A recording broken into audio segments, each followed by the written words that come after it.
Welcome to the Legal Navigator Podcast. I'm your host, Rebecca from Law Training Centre. Today we have a wonderful guest joining us, Sharon Banga. Sharon brings over a decade of experience in medical negligence, where she's represented numerous clients in a diverse range of complex and high-profile medical cases.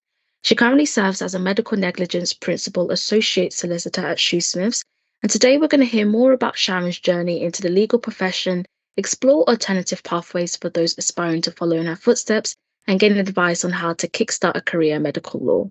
But before we get started, Sharon, thank you so much for being here with us. How are you today? I'm really well, thank you. Yeah, I have had a very busy day working on my cases, but no busier than normal. I can imagine. So could you start off by letting our listeners know a bit about your background and your journey into the legal profession? Sure. As you quite rightly said, I'm presently a principal associate at Shoosmiths. I work exclusively on medical negligence cases, and my role in our department is mainly caseworking, but I also have responsibility of business development and mainly social media on our website and ensuring that the content for our website is both relevant and up to date. In terms of my route in, I did a law degree at University of Birmingham many years ago. I don't think I should say how long ago. And went from that into the LPC.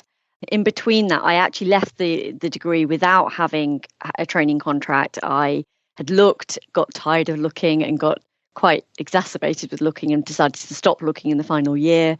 And I decided to look for paralegal opportunities as a way of making money for the LPC. I ended up in the firm that I was previously into this job, Thompson Solicitors, and we did a dual role of costs and personal injury, which at the time I don't think I appreciated how valuable it would be because it was all quite overwhelming. I'd just come out of university. I wasn't sure what I was doing, if I'm frankly honest. And I was just learning as I went along. But actually, it was the best thing for me. And for those of you who don't know, working in costs is basically costing up a case, preparing a bill, which is to be presented to the other side. So I was doing it mainly in personal injury and employment. And actually now, to this day, that role has really helped me because I've worked out from that role what makes money and what doesn't in terms of the work that we do and the commerciality of what we do, which in addition to the content of knowing what negligence is and knowing how to pursue a case is extremely important. But yeah, and after I'd done the LPC, I was offered a training contract at the firm that I was at. It was somewhat of an unusual route because actually while I was in the background of doing the LPC part-time, I was actually running a caseload. So the point at which I'd reached at the end of the training contract is somewhat different to people who had kind of fresh come out of uni, gone into a training contract and then gone into the work. It was somewhat different to that. And actually, in hindsight, I really appreciate the fact that I got to do the paralegal work, that I got to kind of do the LPC and do a caseload. At the time, I didn't appreciate it because I didn't have a life for 2 years of doing the LPC part-time. But I do appreciate it now. So what particularly inspired you to choose a career in law? Like, were there any specific events or experiences in your life that led you to choose a path in the career in the legal sector?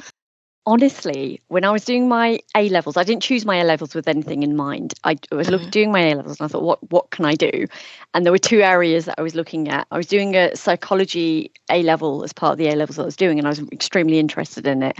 And if you haven't done psychology, read into it. There are so many really interesting experiments and testing. And I think the older stuff is more interesting because they got away with doing a lot more. So it was somewhat unethical, but also really interesting as to how the results that they came out with. But so I was really interested in that. But then I also knew, and a lot of people had said to me that I'd be well suited to the law. So that kind of took me down a path of actually contacting my careers advisors on site. We were lucky enough to actually have really good facilities at my sixth form. And I started reading into it, and I thought that they were right, actually. I needed to look into both, but I kept an open mind. And when I looked at universities, I looked at both areas. And the more universities I spoke to, the more it became apparent that actually law probably was the area that I wanted to work in. At that stage, I didn't really have a preference as to what area in law. I started reading more into that when I'd actually started the degree. Just to touch on what you mentioned earlier about pursuing the LPC to qualify. So it's worth noting that those who are currently undertaking the LPC will have on to 2032 to qualify as solicitors under this route. But it's funny because we're witnessing a growing trend of LPC learners transitioning into the SQE. And this shift is due to various reasons. So you touched on one about the difficulty of finding a training contract, or when it just comes to like flexibility, again, affordability. You also touched on the financial aspects as well, and just the overall accessibility when it's compared to the LPC. For example, you don't even need a law degree to take this route now. It's open to a wide variety of backgrounds. So what are your thoughts of the SQE route? How do you think this will like impact the medical law sector? Well, I think we're in a very early stage. I think the intentions are great. I think putting people on an equal footing, giving an option which is a bit more flexible to both students and actually employers as well, to be able to tailor what you need from an employee. As I said, my only thing is that we're quite early in the process, and I think it remains to be seen what the full advantages are going to be. But actually, from what I've read so far and the people that I've spoken to, it does certainly seem to be a really positive thing. Certainly with respect to where I'm working at the moment in Shoosmiths, we're very much moving over to the requirements being SQE, although we are still accepting the LPC students and that route. And there certainly seems to be a trend in other firms to be going towards that route. So I think both in terms of flexibility and affordability, it's great. I think there's a general move towards that direction anyway. So I think it's the way forward. So if you were to like start your journey again, do you believe that doing like, for example, the SQE with online training would have significantly impacted and made your journey like slightly easier? I think it would have transformed it. The route that I took now in today's day and age isn't actually overly unusual. At the time it was, because a lot more focus was on the training contract. You've got to get the training contract, got to get those applications in, it was the be all and end all at the time. And if you didn't have one, it felt like that. Whereas I think it would have provided me as a student at the time with a bit more peace of mind that there is another route in, that it possibly isn't as expensive as the route that I did end up taking. And I think the thing, when I've read into it and I've looked at it as an option that I like the most, is that it kind of mirrors what I did in terms of it incorporates work experience. Because at the end of the day, what I found, take away my education. The education is a must. You can't get away from that. But actually, what got me to where I am today is the experience that I built up over time. And I think it's that experience, that element of the system, which I hope really works in the long run. So just speaking on the experience then, so you started off as a paralegal. How did you find the role in actually like doing the task on a day-to-day basis? And for those who are starting off as paralegals and looking to have like a career like yours transition into a medical law, what practical tips could you give them in doing that? Well, I mean, for me, the major thing that I would say to anyone going into a paralegal role is to see it as an opportunity. I think traditionally a paralegal can almost seem like a lesser role, something that you do if you don't get a training contract, or something you do to kind of bide your time into getting something else. But actually, for me, it was a real opportunity and a soft way to introduce yourself into the environment of an office, of the law, of people who work as solicitors or even different types of legal professionals, of contacts in the industry. So for me, there wasn't a lot of pressure on me at the time, other than to get the job done. And it was overwhelming as it was, because it was my first legal job, other than work experience that I'd had before. But for anyone going in, I just say, don't waste the opportunity. Get to speak to people, learn as much as you can. You can add value as a paralegal. You don't have to just be there to kind of, you're there primarily to assist the more senior solicitors. You may have, in medical negligence, certainly we do try to have some of our paralegals case working on a lower level. But there are roles that you can undertake which are completely valuable to your departments. For example, I have paralegals who draft basic articles or case studies in our cases which go on upon our website.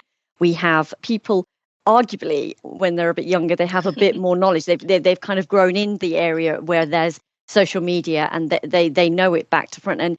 And offering that to the department, for an example, is really invaluable. And that doesn't just apply to medical negligence. It applies to different areas of law. And it also can go down to basic things like arranging social gatherings and things like that. Making yourself an instrumental part and valuable asset to the team is really important, because even if you walk away from that job without being fully qualified and having to do that elsewhere, you want to be remembered as an important member of the team. People talk. The legal community, especially if you're in certain localities, I'm in Birmingham, a lot of people know each other, and we're always looking for paralegals and people who would be good members of the team. So just using the opportunity to your advantage is always a good thing, and taking any opportunity you can to add value. Paralegals are like high in demand, and equally it is a common starting point for many aspiring legal professionals. So given the current competitiveness of securing paralegal positions, would you say there are any other entry-level roles that you would recommend for those looking to kickstart their legal careers? In terms of medical negligence in itself, being a paralegal is great. But in terms of getting the experience that you need, don't underestimate any other role. So before I became a paralegal, in terms of summer jobs, I would do customer service roles. I know people who've worked in this area of law who've worked in medical admin or reception. And I think sometimes when we're recruiting and we're speaking to people, they forget to mention these things. And actually making sure that a prospective employer knows that you've had customer service experience. You may have been in a medical environment where you've become used to the terminology. You've had office experience. You know how to use a basic system. They're all really valuable things. Obviously, if you're looking at the paralegal route, if you're looking at recruitment on a professional basis, academics is really important, but it's not the only thing, because you can have all the academics in the world, but if you don't really know, especially in my area of work, if you don't know how to speak to the public in the way that they should be spoken to, or how to deal with admin properly, it's not enough just to have the academics. How important would you say work experience is in the medical law sector, and what sort of steps can individuals take to secure the opportunities? I would say work experience is important. It is possible to gain opportunities, and in fact, we've just had paralegals come in and off the back of academics, and it can work. But actually, having work experience in terms of, as I've said, knowing how an office works. If you've got legal experience, all the better. It doesn't even necessarily have to be if you were looking to go into medical law. It could just be a legal environment that you've worked in, because there's a lot of transferable skills. A lot of the systems that we work on are different versions of what, say, corporate or conveyancing work on, just tweaking them to work for us. And as I said, if you're looking at specifically medical negligence, having worked in a medical background of some sort is really good. And other kind of things that you may not have thought about are charities. So there are lots of medical charities out there. We affiliate ourselves with a lot of medical charities. And if it is that you wanted to do something slightly different before directly going to work in a law, having a look at medical charities and the services that they provide, a lot of which align with the services that we provide, could be an asset if you had that on your CV and you were looking at applying for a medical negligence jobs. And I think the same would apply for a place like the Citizens Advice Bureau or a legal clinic. And I know many universities do those types of things for that reason, to give their students experience of giving advice. So on the other side of things, we do get people who have a ton of work experience. So just recently, we've received so many inquiries from experienced professionals seeking to have a career change into the legal field. I think we had an event the other day when there was somebody with 25 years of HR experience now seeking to transition into law through the SQE route. So what advice do you have for individuals who are contemplating a career change into medical profession or just into law in general? It's difficult. I mean, if you've got that much experience, I think sometimes the issue can be if you've got that much experience and it's in a particular field, you'd be forgiven for thinking that possibly that person has become so used to that particular area that it's difficult to transfer over. But I think it just goes back to what I was saying before. As long as you highlight the elements of your previous role, which you could easily use in this role, I think that's the best thing that you can do. That's the best thing you can do in terms of giving yourself the best chance of gaining a role. The example that you've used in terms of HR, you are working with people every day. You're having to give some element of advice and referring back to regulations. So in essence, you are having to kind of provide advice to people. I think if you're looking at work experience full stop, apart from having the right work experience, it's knowing the value of the experience that you have and being able to highlight that both in your applications and at interview. The reality of the situation is if someone's recruiting, they're only going to have so much time to look at applications. They're only going to have so much time to get the information from you in an interview. It's your job to make sure that they know and have the correct information from all the experience that you do have that's relevant to the role at hand. And for medical negligence, it really would be public facing, if you've got experience of giving advice, make sure you highlight that. If you've got experience of working in an office and working with systems, because we do, although primarily we're public facing, we are working on the computer a lot, make sure you highlight those things as well. Great. So just to touch on transitioning to medical negligence, I was just wondering, did you face any particular challenges or difficulties? And if so, how did you navigate and overcome them?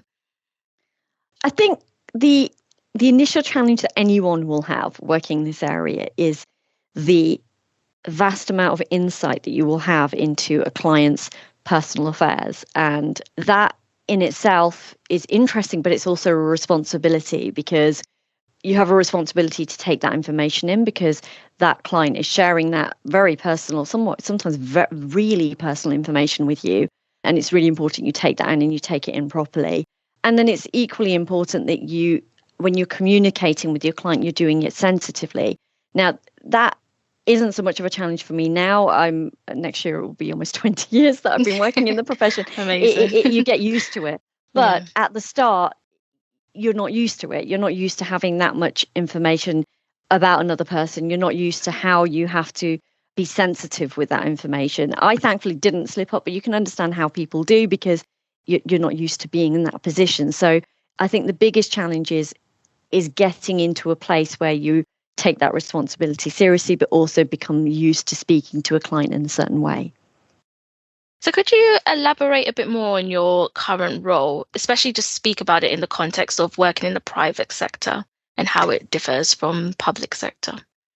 I primarily represent claimants. So in that respect, the claims that we make are civil claims. They're made on a private basis. We represent clients on a private basis. The opposing side to this, primarily the NHS is our main defendant, work somewhat more in a public capacity. The difference between the two for me is obviously, if you're a person, I'm a people person, I like speaking to people, I like dealing with them. Just going to the point that we just made, it doesn't scare me to have to deal with the emotions and the mental health aspect of having to do that, but it's not for everyone. So I think for some people, if they want to work in medical negligence but don't necessarily want to be public facing, representing the NHS and working on the defendant side of things might be better suited to them, because if you're working for a firm, and the way that it works is that the NHS, they're not the only defendant in medical negligence claims, but they're the main defendant for obvious reasons. They tender out their legal work to, I don't know how many firms, but I think it's normally about 6 to 8 firms who primarily do the majority of their work. They report to the NHS and their legal teams, and the claims are against firms such as claimant ones like Shoosmiths. And so the major difference being is that they don't have to deal directly with the clients. They don't have to deal with the emotional aspect of it. And I think if you want to work in medical negligence, you're interested in the biology aspects of it and the experts and the court and procedure, but don't want to do the public facing aspect of it, then you're okay there. For me, I've never worked for a defendant firm. I never say never, but I think that the issue for me is that my motivation in the work that I do is that with the majority of the cases that I work on a lot of high profile, complex cases. We often have clients who are disabled or have quite serious injury as a result of the negligence. Part of our job, in addition to proving the negligence, is ensuring that their needs are taken care of. So we have to not just the figure for the compensation doesn't come out of thin air. It's born out of, in those cases, it's born out of the needs that the individual has. And it's my job to identify those needs, get the medical experts in place to report on those needs, and then to implement whatever is needed. And by virtue of that process, I feel that I'm kind of helping towards making that person's life better. And that's a motivation in the work that I do, in part of the work that I do, which I wouldn't have if I worked on the defendant side of things, because for obvious reasons that you're working on the opposite side of things and trying to ensure that there's as less money as possible available, and then some occasions to ensure that admissions aren't made for varying reasons. So the key difference in medical negligence is the type of client that you work for, and what you want to do really will come down to you as a person, as to what you would prefer and what your motivations are in terms of the work that you do. You mentioned the complex side of your work, so I can imagine in your line of work you may encounter cases that are highly sensitive and potentially impact someone's mental health. So how would you advise aspiring legal professionals to effectively navigate through these challenging situations? Initially, if you're fresh in, you take as many opportunities as you can to hear the senior solicitors talk to clients. That's the best way to learn, and talk to them in varying situations. The key thing is empathy. You really do have to be empathetic. There are going to be situations. I commonly have situations where clients are crying in my office or on the end of the phone. And sometimes actually at the end of the phone is more difficult than in the office, because if someone's in front of you, you feel that you can, to a point with a professional boundary, empathise and console them. Whereas if they're on the end of the phone, you're very limited in what you can do. But in terms of how you can equip yourself, is you've really got to mentally equip yourself for the fact that in this area of law, that can be common, because you have clients who have suffered quite an ordeal by the time they've come to you. They're at the point that they've come to you, they're then going to embark on a case. These cases don't resolve very quickly. We wish that they did, but majority can go on for 18 months, 2 years, some of them beyond that. Wow. And so both at the start and also as the case is ongoing, it's inevitable that you will face a client who can be upset, angry, frustrated, and you have to deal with this range of emotions. So I think equipping yourself to deal with someone else's mental health when it's your clients, and you have to be sensitive. You have to realise that you are representing them. They are effectively a customer, a client that are to be respected. Is the biggest thing for you to understand at the start of the job. And the only way I can think you can practically know how to act in certain situations is by seeing someone else and how they deal with it. So I commonly take my paralegals to meetings. I mean, post-COVID now, we're slowly but surely getting back to in-person meetings properly. But equally, they'll attend remote meetings online. They'll see my clients in a varying situations, so that if they're ever in the same situation, they'll know a bit about how they'll have an insight on how to react. So you did mention about the high-profile cases as well, and I was just curious if you could share any examples of the most challenging cases that you worked on and the strategies you employed to address them. Yeah, I mean, I think the highest profile case that I've worked on is that I was part of the initial founding solicitors who initiated the action against the Birmingham-based breast surgeon Ian Patterson.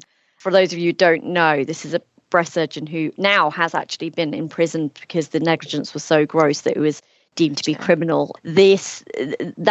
That aspect of having criminal law involved in medical negligence cases is actually quite uncommon. It only really happens when something is really, really serious, or if it's affected a number of people, will the police get involved? Otherwise, it stays in the civil arena. But this case, the breast surgeon there were two main issues with him. He was performing unregulated surgery, mainly on the NHS, but there were some private healthcare instances, which it was unregulated because he was specifically told by seniors in the trust that he'd worked for not to perform this surgery because it was deemed to be experimental. It was a type of mastectomy where he left part of this tissue in situ as a way of maintaining cleavage for breast cancer sufferers. But actually, what he was doing in a majority of the cases was leaving toxic, as in cancerous breast tissue in place. And the patients didn't know because they thought they'd had a mastectomy. They didn't realize that what they were having was a mastectomy, which was very different to a normal mastectomy. And then the other category of cases that we were running with respect to him were surgery, normally on a private basis, which was completely unnecessary. So he was seeing patients who'd been referred to him commonly by their GP with a lump or some kind of worrying feature, sometimes doing the tests that were expected, sometimes not, and then telling the patient that they potentially had cancer, that they needed to have a lumpectomy, so the removal of the lump or the removal of tissue in a certain area. But what transpired afterwards is actually either he didn't perform the right test, or the tests that he did perform weren't indicative of cancer at all. That patient didn't need to have a lumpectomy or any surgery whatsoever. And they'd had surgery and the worry that comes along with that surgery, all for no reason. And some patients, this had happened once, twice. Some of them, we even had multiples of times that this had happened to them with the same breast surgeon. So we started to learn about his activity because we were local in the area. Myself and my managing partner, Kashmir Oppal, had realised that we'd had a number of clients who'd come to us who had mainly at that point, it was the unregulated surgery. And the problem with this unregulated surgery was that from our perspective, there were potentially a lot of ladies out there who had thought that they had a mastectomy, were living their lives in that belief, but could potentially have a recurrence of the cancer or even still have the cancer without even knowing it. Oh, wow. So when it became apparent that there was an issue, we initially reported it to the General Medical Council.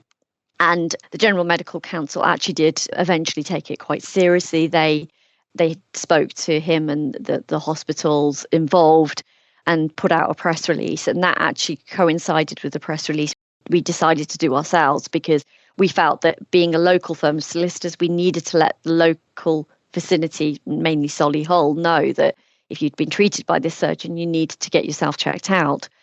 Because our press release coincided with the General Medical Council press release, overnight we had to deal with 400 new clients who came through our door who all had the same problem. And so, I mean, that was a really challenging thing for us. It's a high profile thing because it was all in the newspaper, so we had to deal with the press aspect of it. But obviously, first and foremost, we were having to deal and liaise with multiples, hundreds of clients who had all experienced the same thing, who were worried, who wanted to know what had happened, what had been said, what they needed to do. So we had to assemble a team quite quickly to be able to get those clients on board, to give them the advice that they needed and deserved, and to get the redress in terms of legal action eventually that was needed. And those cases are still ongoing in terms of the civil cases have concluded, but now it's transpired that there may have been a number of people who passed away due to his treatment practices. So the latest thing in that set of cases is that there are multiple inquests which are running in Birmingham to do with those patients who passed away, who possibly unnecessarily passed away. So yeah, that's what's going on in the Birmingham Coroner's Court at the moment. Oh, wow. So in your experience, have you encountered any ethical considerations or unique challenges that are just specific to the field of medical law? I wouldn't see it as an ethical consideration, but it sometimes is presented as an ethical consideration by the press in terms of the issue of compensation culture as a whole. It's something that the press kind of run in circles about, because on one day they will be talking and empathizing with a client and someone who's suffered medical negligence, but on 2 days later they may be talking about these nasty solicitors who sue the NHS and how it shouldn't be allowed. Now, I think my answer to the issue, and I suppose in some respects it's an ethical issue, is that the work that we do does go to improve the system. The work that we do is necessary, especially in the complex cases where people have suffered a high level of injury, which requires a high level of care, therapy. Those needs have to be met in some respect. Unfortunately, we have a system at the moment where it doesn't always meet the need, and they don't always get what they need from the NHS. They don't always get what they need from the local provision because of funding restrictions. So it's really important that they have this system to be able to be provided with what they need, and at a fast level, because you often have children who've incurred brain damage due to cerebral palsy, for example. You can have some of these children who are in desperate need of therapy, in desperate need of the education at a particular level, and aren't receiving it, and are kind of significantly behind their peers because of it. And it's assistance that solicitors such as us can provide, both with respect to getting admissions on their case, but more importantly, getting the provision that they need into place, that is invaluable. So I think that there is an underlying ethical issue with respect to suing the NHS, but I having worked in the field as long as I have completely no issue with the work that we do, because I've seen the value for myself to individual clients. I imagine there's a lot of changes going on, just when you just look at the controversy in the news and everything that goes on. But for those learners who are going to take the SQE and they're looking to follow in a similar path as you, are there any specific changes or developments that they should be aware of? The major changes are the restrictions that are being placed on the field fixed cost regime. So there's going to be, in April next year, fixed costs are going to be implemented with respect to clinical negligence cases. They've already been implemented in personal injury cases which don't involve medical treatment, but with respect to medical negligence cases, it's going to become more of a thing. What that will do practically is obviously it affects the types of cases that firms can proceed with, because it does affect the profitability of cases. And it's really unfortunate, because actually cases which are low value doesn't mean that they are easy to run. It doesn't mean that they're simple. Some low value cases can be expensive to run because they are so complex, and because we perhaps don't get the admissions that the client deserves at an early stage. And now, after the fixed cost regime comes in, solicitors and people in the field are going to be in the somewhat uncomfortable arena of having to make a decision as to whether to take a case on or not, based on the value of the case as opposed to the merit, always. So it is an area, certainly if anyone's looking at coming into the field, that they should be aware of. And it can affect new people coming into the area, because whereas before, I certainly in teams that I've worked with, the lower value cases are really good for the less experienced members of the team to work on and to start working on. And there's going to be less of them around, unfortunately, now. But generally, if you're attending interviews or going through applications, it's really important that you have an awareness of that. And both, it ties in with the commerciality of the work, and having that awareness that whilst I and every solicitor would love to be able to offer representation to every single client that we can, there's an element of assessment that takes place when we initially look at a case. We look at both the viability in terms of prospects of success, but we also have to look at, can we actually advise this client to take the route of investigating a claim for compensation? Is it going to be financially worthwhile for them to do that? There's always the assessment process that has to go into accepting and assessing a new client's case. So again, in light of those SQE learners who are just a bit concerned because there's not actually a module on the SQE for medical law, how would you advise them to keep up to date with the latest legal developments within medical law? What I tend to do is I get the updates from Lexis or any other training provider, and reading up on case law is a really good way of doing it. And actually, in medical negligence, we're really lucky in the fact that a lot of the developments end up in the newspapers, the high profile ones. I mean, for example, recently, maternity regulation is a massive thing nationally. Every second story that you'll see on medical negligence will be about maternity inquiries. The biggest high profile one is in Nottingham at the moment. And also there's the issues around Lucy Letby and the inquiry that's pending with respect to her treatment practices. So I would go as simple as keep your eye on the news. They're the things that you would at a basic level be expected to know, because it's easy information. If you're reading the newspaper and even if you're on social media, all these types of stories are constantly referred to.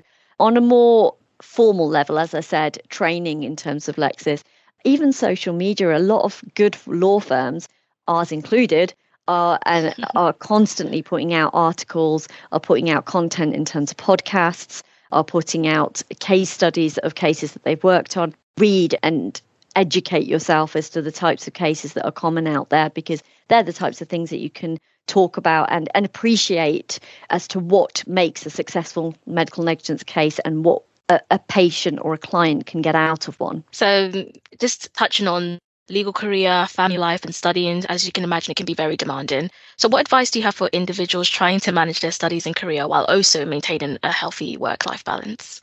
It's difficult. I'm not going to lie. I mean, my own situation is I have gone from, in the legal field, I went from kind of being young, free and single to being in a relationship to getting married. And I now have 2 children under the age of 5. So you can imagine that there's a lot of work.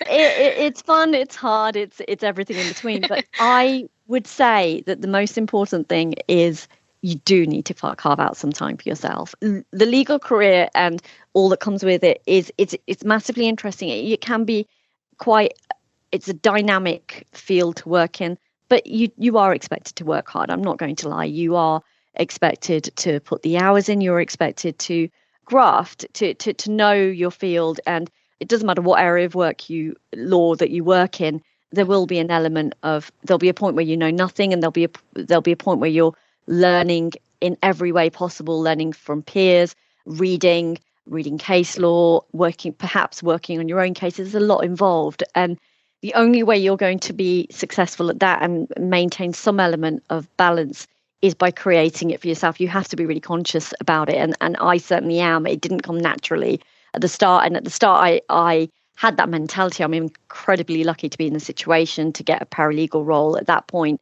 Even now, it's hard to get your foot in the door, and my mentality was like, right, I'm going to come here, I'm going to learn everything I can, I'm going to do every hour I can. But there's a limit to that, and you will get to a point where something will suffer, either socially or mental health or health in general. So I would just say, whatever it means for you, and it's different to every single person, is to carve some time out for yourself, be it to go to the gym, to go to the cinema, to meet up with a friend. Make sure you're doing that regularly, because actually it feeds into your work. Certainly if you're networking, no one wants to speak to someone who's just been sat at their desk all day long and hasn't really got anything to talk about.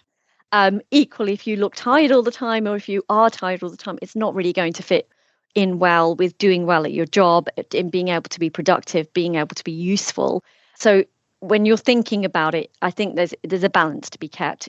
Know that you have to work hard, but know that you have to carve out the time, and that isn't going to come naturally. If you're a hard worker, you have to make the time. For me, you have to take it to the micro level of when you do that, and that's different for everyone. So for me, for example, my kids get up quite early, but not quite at the crack of dawn. So I get up really early, and I make sure that I work out most days, and that is both for health, but also in terms of my own mentality. I know that I've done that for myself before I have to get the kids ready, that before I have to log on if I'm working from home, or if I'm going into the office before I have to travel in. That really helps me. And equally, some people prefer to do it at the end of the day because they like having something for themselves at that point. The main thing I would say is just to carve out some time for yourself, because it can add to your productivity, not take it away. I agree with everything you said. I mean, that's why we've developed our courses online, just to make it more flexible and accessible so that people can have that sort of healthy online balance with their work and their personal life. But while we're on that topic, I just want to know your thoughts on hybrid model of working. So when it combines both remote and office work, has it impacted your work-life balance or your overall success within your firm? Yes, massively. I mean, when I first started working, it was 5 days a week in the office, every day, non-negotiable. That was it. So I didn't know any better at the start. And I mean, don't get me wrong, there is value in that as well. You get to know your peers, you get to learn from everyone in an environment that's there for you to learn in, and people are around you. But as time has gone on, certainly COVID had a massive impact. We've learned the benefit, I think, of remote working. Certainly in situations like that, it was crucial that we as a firm were set up for remote working and had employees who were used to doing it. So at the point of COVID, I had already been working from home because I already had my eldest at that point. I'd already been working from home 1 day a week. So I was set up at home. I'd had an in on what it was like to work from home. Certainly not for the whole week, but I learned the benefits, and it really did help because it meant that I could drop off and pick up my daughter. It meant that I could actually probably do a bit more work than I would do in the office, although the element of interaction that I have in the office isn't to be underestimated, but it did help to have that balance. And then post-COVID, what we've done is we've moved to that very model, hybrid working. So we're quite flexible at Shoosmiths. So I actually, on Mondays, I take off to look after the kids. I work Tuesday through to Friday. 2 of those days is in the office. 2 of those days are at home. So I work remotely, and it works really well. So the days that I'm at home, I tend to get a bit more work done. I tend to do a lot of my paperwork. I do have meetings because a lot of our conferences where we liaise with our clients and our experts in one arena is all remote now. There was a day when we'd all be around a table, but now majority of that is remote. And equally, as I said, I do get my time in the office where I get to see my team. The juniors get to learn something from us. I get to know them, and I get to know what they're about and what they might need and what they might not know for me to teach them. So I think the balance that method of working provides is invaluable, and I can't really see things going back. It's certainly in our profession at this point in time. So based on your experiences so far in your legal profession, so can you share any valuable lessons or advice you've learned along the way that could benefit others considering a legal career? The major thing is, and it will sound cliche because everyone tells you to network, and frankly, networking in some situations is massively overwhelming. But what I found is it's not necessarily directly networking, but get to know your peers. Networking doesn't have to be an awkward room where you're expected to go up and say, hi, how are you doing? It's almost like speed dating in a work situation. It can be incredibly awkward, but it doesn't have to be. It can start off at a small level. Get to know the people around you first. Increase your circles in the direction that you want to. So it doesn't necessarily, if someone else is speaking to a certain contact in a certain way, that doesn't have to be the way that you do it. It may be that you want to have a chat on the phone. It may be that you want to set up a coffee meeting.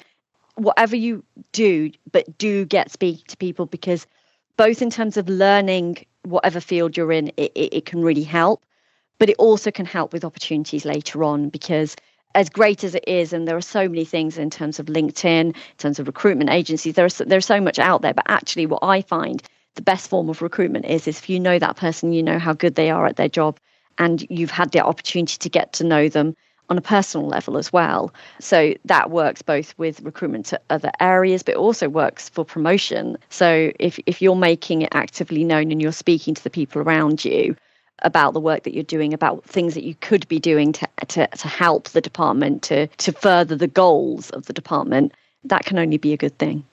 So again, reflecting on your career journey so far, is there any specific moment or achievement that's been particularly rewarding or defining for you?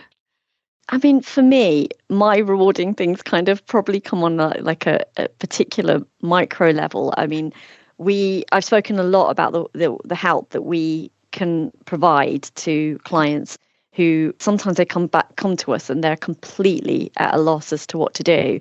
And there was one particular example recently where I had a gentleman who had suffered an avoidable amputation. He was a family man. He had a young family. He worked as a lorry driver, so quite a challenging profession to work in for someone who had newly become an amputee. And when he came to us, he didn't know what to do in terms of the legal claim, but also what to do in terms of the situation, because he really wanted to get back to work, but didn't know how to do that. So from the duration of the claim, and it did take years, we got to the point where we had to fight the legal claim. The issue was a GP who didn't pick up on the signs of vascular compromise, who, if they had picked up on it, there's simple surgery that could have been done to avoid the amputation. Now, the GPs involved weren't prepared to admit liability easily. We had to fight and fight and fight again on his behalf, but we managed to get them to admit in the end. And so that part of it was sorted, but he was still in a position of, what do I do about my work? He really wanted to work. He didn't want to be on benefits. He didn't want to not be working. He wanted to provide for his family. So we ended up putting him in contact with the people who do very high level, good quality prosthetics. who provided him with the prosthesis that he'd be able to wear to actually be able to go back to lorry driving, which he did. And so we had this amazing situation where and there'd be so many people at his workplace who'd come to speak to him because they couldn't believe that there was a member of staff who would do these long distance lorry drives on these massive vehicles who was an amputee, and that he could do this because of the prosthetic. So I think for me, and that's just one example of where the work that we've done can make a really big difference to the lives of our clients, because he's now working. I think he's going to be making a change into transport planning as opposed to driving all the time. But it's given him a lease of life, which he perhaps wouldn't have had he not pursued the case, because he wouldn't have had the funds, but he also wouldn't have had the knowledge. So the knowledge that we build up as solicitors, both in medical negligence, it kind of takes it away from the law, because you learn about rehabilitation, prosthetics, care, all these different types of therapy, and you're able to depart that knowledge and for the benefit of your clients. So for me, it's situations such as that where I can see a practical difference of the work that I've done that I'm most proud of. And that's what motivates me to carry on working in the field. Great. So just to wrap things up, is there anything else you'd like to share with our listeners, or what's next for you? Any upcoming events or initiatives that we should all keep an eye on? At the moment, I mean, anything that I'm doing is via Shoosmiths. What I would say is to keep an eye on our website. We regularly update it. We actually have a serious injury podcast, so anyone who wants to educate themselves on the area. We do have different areas of law. We talk mainly about the work that we do and the cases that we're working on.